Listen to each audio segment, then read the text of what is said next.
What's going on, guys? Welcome back to the channel. Today we're going to be talking about the Godox SL-60w and how I made it just a little bit better for under $10. Let's get into it.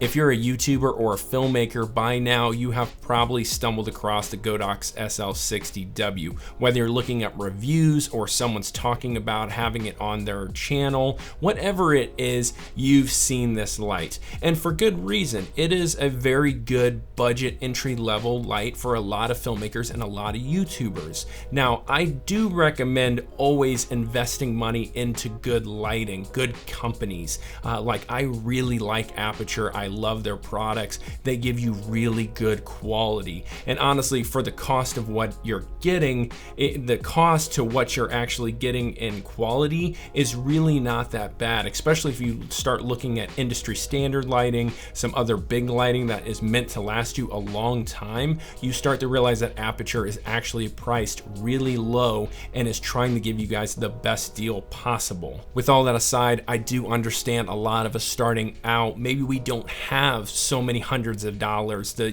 get lighting and invest into it. Maybe we're using window light and we're just looking for that next step up to make our videos look a lot better, which is why most of us go to the Godox SL-60w. Now, I've had this light for a while now. Sometimes I'll use it as a fill or just a background kicker light, a practical one just somewhere in the shot. It is a really good light, and for a lot of you, it can be a really good key light, your main light, the only one that you use. But there's been two problems I've noticed with this light.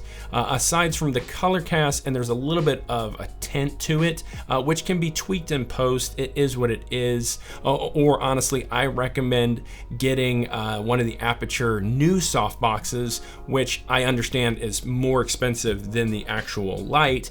But if you get one of those soft boxes, it's gonna last you forever. And if you upgrade, you've already got a really good soft box. And with those, especially the versions 2, you can put a CTO or CTB gel inside of it to fix that color cast and give you a way cleaner light. So that would fix a lot of the issue. It's not a big deal. You can again tweak that in post, but it is something to mention. The two issues that I've really found though is the fan noise and the handle that you crank the light with and tighten it down. Now, I'm not diving into the fan noise. It really doesn't bother me that much. Honestly, it's never anywhere close to my microphone. It's very far away from my microphone. And even if it's close enough, I can kind of tweak with my music, maybe have some undertones. It kind of just fills the ambient noise and it really doesn't bother me that much. I'm focusing on the handle. The handle itself, I've kind of noticed when I put other,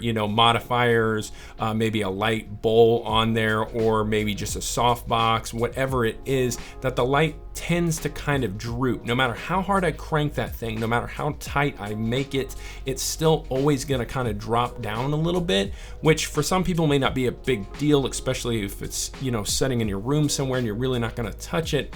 But if you're doing a long interview or something and this is your main light for a freelance job or whatever, you don't want it to drop in between taking a person's take or something and then the light starts changing. It can be very frustrating and it can really mess up an entire shoot. So I started scouring the internet, looking up on YouTube, on Amazon, everything, trying to figure out if anyone has kind of figured out the solution.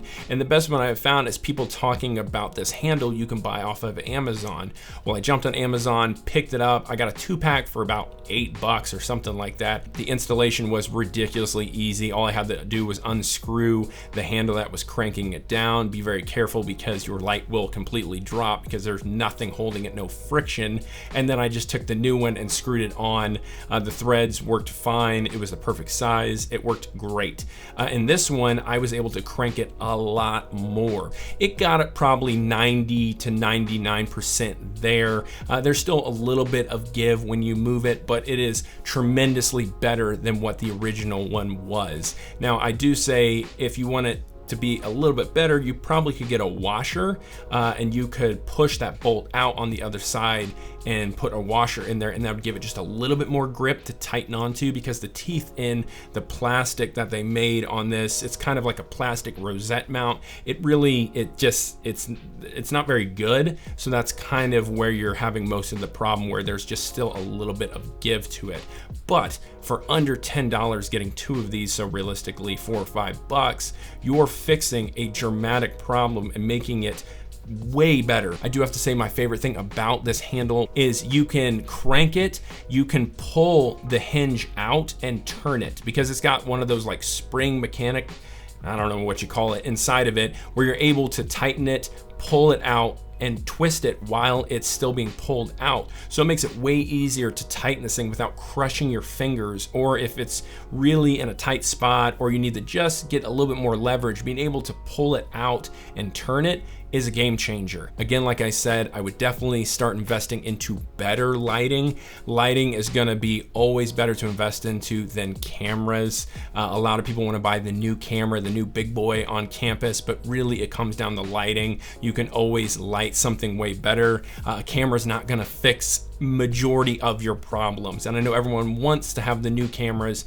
but you could be filming with a 10-year-old camera, and if you light it correctly, it's gonna look better than a new camera not lit well. I will have a link in the description below where I picked up this handle. It's a really good deal, and I would definitely recommend picking it up. But that's it for me today, guys. Just something I wanted to share with you guys that I thought maybe would benefit some of you guys, that I know a lot of you use this light, so I figured, hey, information maybe they don't know about. It was kind of a game changer for me and with this budget-friendly light, so I wanted to share it with you guys. If you guys like this video, give me a thumbs up, drop a comment below, let me know. Do you like this light? Do you hate it? Do you like Aperture? Do you like another lighting company? I wanna know. I wanna have a conversation with you guys. I wanna hear your thoughts. You guys are amazing. I'm the Iron Giant. Hit the subscribe button if you haven't already. See you guys next time. Peace.